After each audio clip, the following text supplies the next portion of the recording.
오늘 말씀은 어제 말씀에 계속 이어서 이제 그 나병의 치유를 받은 이제 나아만 장군이 이제 엘리사 앞으로 나온 이야기, 그리고 그 이후의 이야기를 그리고 있습니다. 오늘 말씀 15절에 보니까요, 이제 고침을 받은 이 나병을 고침받은 나아만 장군이 이렇게 고백합니다. 내가 이제 이스라엘 외에는 온 천하에 신이 없는 줄 아나이다. 이렇게 고백합니다. 그러니까 하나님을 향한 이 신앙의 고백을 하게 되는 것이죠. 이전에 나아만 장군의 태도를 보면 11절에서 나아만은 하나님을 이렇게 고백했습니다. 그의 하나님, 즉 이 엘리사의 하나님이라고 고백을 했었는데, 나병이 고침받는 이 기적이 일어나게 된 이후에 그는 하나님을 어떻게 고백하냐면, 이 내가 이제 이스라엘 외에는 온 천하에 신이 없는 줄 아나이다, 즉 자신의 하나님을 고백하는 것을 볼 수가 있습니다. 더 이상 엘리사의 하나님이 아니라 이제 자신의 하나님을 고백하는 이 신앙 고백이 이루어지고 있습니다. 요단강에서 7번 몸을 씻으라는 이 엘리사의 요구에 나아만은 화가 나고 또 분을 품었지만, 이후에 이제 결국 그 말씀에 순종을 하게 됩니다. 그래서 이 순종을 통해서 병이 고침받는 그런 기적이 이루어지죠. 또한 이 여호와 하나님만이 참 신이시고, 자신이 섬기던 신, 그러니까 자신의 나라에서 섬기던 신과 또 이 외에 다른 나라에서 따르는 모든 신들이 다 헛되고 오직 하나님만이 이 세계 가운데 유일한 신이심을 고백하는 그런 놀라운 신앙 고백을 하게 됩니다. 결국 순종을 통해서 병을 고치시는 하나님, 그리고 전능하신 그 하나님의 능력을 경험하게 되는 것이죠. 이 나아만의 신앙 고백이 더욱 대단한 것은 이 나아만과 대조해서 이 이스라엘의 상태를 보면요, 알 수가 있습니다. 당시 이스라엘은 하나님의 선민이었고 또 하나님을 따라야 마땅한 그런 자들이었지만, 안타깝게도 이 참 신이신 여호와 하나님을 떠나서 그들은 끊임없는 우상 숭배와 불순종에 빠져 있었습니다. 정작 하나님을 따라야 될 이스라엘 백성들은 하나님을 향한 불순종을 반응했지만, 이방 나라 장군인 나아만은 하나님을 참 신이라 고백하고 또 순종하는 이런 대조되는 모습들을 볼 수가 있습니다. 이스라엘은 하나님을 알면서도 그 하나님을 믿지도 그리고 순종하지도 않았지만, 나아만은 하나님에 대해 비록 몰랐어도 말씀을 순종함을 통해 이 하나님의 능력을 경험하게 되고 참 하나님이 어떠한 분이신지를 알게 되는 은혜를 누리게 되었습니다.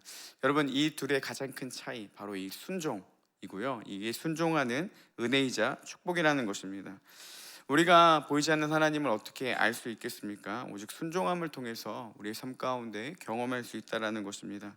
아무리 하나님에 대해 많이 알고 있어도, 또 아무리 하나님의 놀라운 능력을 고백하고 우리가 그 지식적인 하나님에 대해 나눌 수 있을지 모르겠지만, 정작 그분을 향한 우리가 순종을 통해 하나님 앞에 나아가지 않는다면, 우리가 입술로 많이 고백하고 떠들었던 그 하나님을 정작 안다고 이야기할 수는 없다는 것입니다.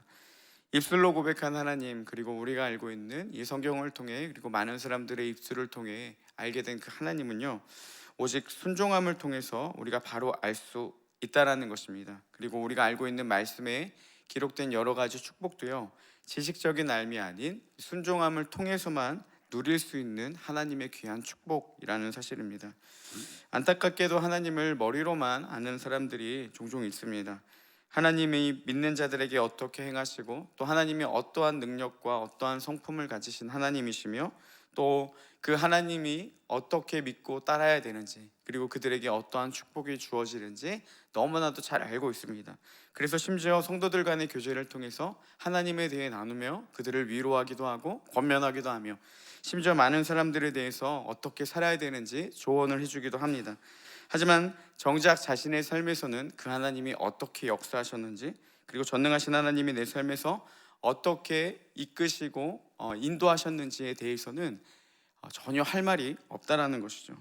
하나님에 대해 들었고 배웠지만, 정작 나아만과 같이 이 순종을 통해 만난 하나님, 순종함을 통해서 그 하나님이 정말 지식적인 알미 아니라 우리의 삶 가운데 경험되어지는 은혜를 누리지 못한다라는 사실입니다. 문제가 무엇이겠습니까? 많이 알고 있어도 그것이 우리의 삶 가운데 나타나지 않는다면, 하나님에 대해서 많이 알고 그분의 방법을 알고 있어도 우리의 삶에 순종이라는 그 결실을 맺지 못한다면, 여러분, 그런 모든 지식과 하나님에 대한 알미 우리에겐 전혀 유익하지 못하다는 사실입니다. 이 놀라운 축복은 온전히 순종함을 통해서만 누리게 된다는 것이죠. 하나님에 대해 말씀을 전하고 나누다 보면 제가 종종 하는 착각이 마치 저는 그렇게 살고 있는 것처럼 그렇게 착각하고 그 복을 다 누리고 있는 것만 같은 착각에 빠질 때가 많이 있습니다. 순간 망심하면요, 마치 저는 안 그런 것처럼 살아가고 있을 때가 많이 있다는 거죠.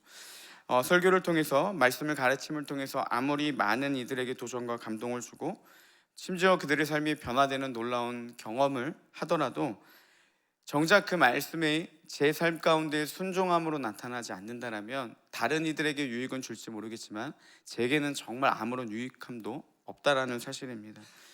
내가 말씀을 아는 것으로만 만족하고 있는지, 아니면 믿고 순종함을 통해서 우리가 그 축복을 누리고 하나님에 대해서 입술로만 고백하는 하나님이 아니라 정말 경험되어지는 하나님, 내 삶에서 어떻게 역사하시는지, 이 개인적인 신앙 고백이 날마다 우리 삶에 나타나고 있는지 끊임없이 우리 상태를 점검하고 돌아보아야 한다는 것입니다. 그렇지 않다면요, 우리도 모르는 사이에 지식적인 알므로만 만족해버리고 마치 그것으로 스스로 이제 내가 하나님을 알고 또 하나님을 경험했다라고 스스로 만족하는 착각에 빠지는 경우가 있다는 사실입니다. 여러분, 말씀을 아는 것에 그치는 것이 아니라 말씀을 살아내는 은혜가 있기를 우리 가운데 소망합니다.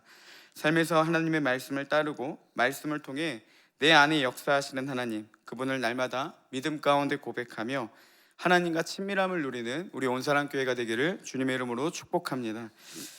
계속해서 보면요, 이 나병을 치료받은 나아만은 엘리사에게 이제 답례로 예물을 주려고 합니다. 이 예물로 번역된 히브리어 그의 원 의미를 보면요, 이 축복이라는 뜻을 가지고 있습니다. 즉 나아만은 나병이 치료되는 축복을 받았습니다. 그래서 이 엘리사에게 축복해주고 싶은 마음으로 그를 찾아가 이 답례품을 주려고 하는 것이죠. 하지만 엘리사는 여호와의 살아계심을 두고 맹세하며 이렇게 이야기하죠. 내가 절대로 받지 않겠다라고 합니다. 그는 대가를 받기 위해 사역을 한 것이 아니라요, 하나님의 위대하심, 이 영광을 위해서 사역했기 때문에 그 나아만 장군이 주는 답례품을 받지 않았습니다. 엘리사는 그 답례품을 받기 위해 사역을 한 것이 아니라 15절에서 나아만이 고백한 하나님, 그가 그 하나님에 대해 참으로 고백한 것 한 가지만으로도 이미 목적을 달성했기 때문에 그가 제안한 선물을 받지 않았던 것입니다. 하지만 게하시는 달랐죠. 게하시는 이 나아만이 제시했던 그 선물에 욕심을 품기 시작했습니다. 그래서 엘리사를 속이고 몰래 나아만 장군에게 찾아가서 엘리사가 선지자들을 위해서 은 1달란트와 옷 2벌을 얻어오라고 했다라고 이렇게 거짓말을 하게 됩니다. 그리고 자신의 욕심을 채우게 되죠. 당시에 나아만 장군은 못내 아쉬운 마음이 있었겠죠. 자신을 치유받게 되고 놀라운 축복을 경험하게 해준 엘리사에게 아무것도 주지 못해 좀 아쉬워하던 차에 그 말을 듣고 기쁜 마음으로 이 1달란트를 요구했지만 2달란트를 주게 됩니다. 엘리사는 게하시에게 어디 갔다 왔냐 이렇게 후에 묻게 되죠. 그에게 회개할 기회를 어떻게 보면 준 것입니다. 하지만 게하시는 그 회개할 기회마저도 다 포기하게 되고 그 결과 결국 나아만이 고통당했던 그 나병이요, 게하시에게 전해지게 됩니다. 그리고 심지어 그뿐만이 아니라 그의 자녀들에게도 이 저주를 받게 되는 그런 안타까운 일들이 일어났던 거죠. 결국 나아만이 엘리사에게 이 선물, 축복을 주려 했던 것을 게하시가 탐하게 되자 게하시가 탐냈던 축복이요, 그에게 오히려 저주로 다가오게 되었다라는 사실입니다. 오늘 말씀을 보면서 우리도 자신을 좀 돌아보았으면 합니다. 우리의 신앙과 하나님의 일은 전적인 하나님의 영광을 위해 나아가야 되는 것인데, 혹시라도 내가 어느 순간에 믿음 좋은 사람이라는 사람들의 시선을 의식하게 되고 또 내가 영광을 얻으려는 그 안에서 무언가의 칭찬과 어떠한 그 인정을 받기 위한 그런 우리 안에 내면의 욕심이 있지는 않은지 끊임없이 돌아봐야 한다는 사실입니다.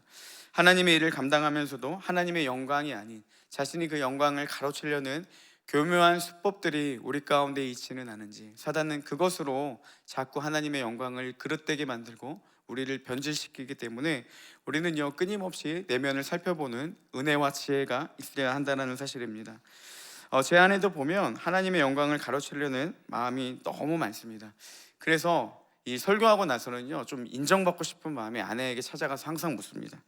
여보, 오늘 설교 어땠어요? 이렇게 물어보면 아내는 종종 이야기합니다. 왜 그렇게 절어? 왜 그렇게 말을 더듬어? 처음에 무슨 말 하는지 하나도 모르겠는데? 이렇게 아주 날카롭고 예리하게 이야기를 해줍니다. 뭐 그 외에도 여러 가지 이야기를 하면 솔직히 저는 칭찬 듣고 싶어서 얘기를 했는데 그런 한 방 한 방 맞을 때마다 변명을 하기는 했지만요, 가만히 생각해 보면 다 맞는 얘기 같아서 결국 아내에게 순종하고 맙니다. 근데 그런 일들을 경험할 때마다 자신의 이제 교만함이 많이 낮춰지는 그런 일들을 보게 됩니다. 욕심이 너무 많아서 욕심이 들 때마다 그래서 하나님께 이 욕심 좀 버리게 해달라고, 사역을 하면서도 어떻게 보면 하나님의 영광을 위해 하겠다라고 했던 그 처음 고백과 달리 자꾸만 이 안에서 무언가를 챙기려고 하고 무언가를 인정받으려고 하는 그런 어줍지 않은 마음들이 너무 많은 것 같아서 그때마다 이게 되게 부끄럽고 창피한데 이게 조절이 안 되더라고요. 그래서 그때마다 하나님 앞에 늘 기도하고, 설교 때도 어느 순간 이제 강단에 설 때마다 하나님, 제가 그 욕심 가지지 않게 해달라고, 사람들 반응 보면서 좋은 말 하지 않게 해달라고 이렇게 기도를 하고 올라갑니다. 하나님의 영광을 위해서 하겠다고 했던 이야기가 어느 순간에 내 이름을 위해서 하게 되고, 내가 그 영광을 가로채려고 하게 되고, 내가 인정받게 되려고 하는 그런 이 이기적인 마음들과 이 죄의 모습들이 끊임없이 나타나기 때문에 그것들을 돌보지 않고 그것들을 방치하고 잊고 살아간다면 어느 순간에 변질되어 버린 자신의 모습들을 보게 된다는 것이죠. 나는 죽고 예수로 살아가는 삶, 예수님을 위해 살아간다라고 고백하며 하나님의 영광을 위해 따르겠다라고 고백했던 것이 예수님을 만나고 그분께 모든 삶을 드리는 이 그리스도인들의 고백인데, 어느 순간 보면 하나님을 이용해서 내 이익을 취하려고 하고 하나님의 영광보다는 내 영광을 취하려고 하는 그런 욕심들이 우리 안에 끊임없이 주어진다는 것이죠. 혹시라도 하나님의 것이 내 의가 된 부분들이 있다면, 하나님이 받으셔야 할 영광이 내 영광이 되려는 모습이 있다면 우리는요, 하나님 앞에 철저하게 그 모습들을 내려놓고 나아가야 한다는 사실입니다. 언제나 하나님의 영광을 위해 살아가고 하나님의 영광을 나타내는 신앙과 우리의 사역이 되고 하나님의 영광만이 드러나는 우리 온사랑교회의 모든 사역들이 되기를 주님의 이름으로 축복합니다. 이 시간 함께 기도하겠습니다. 사랑과 은혜의 주님, 감사합니다.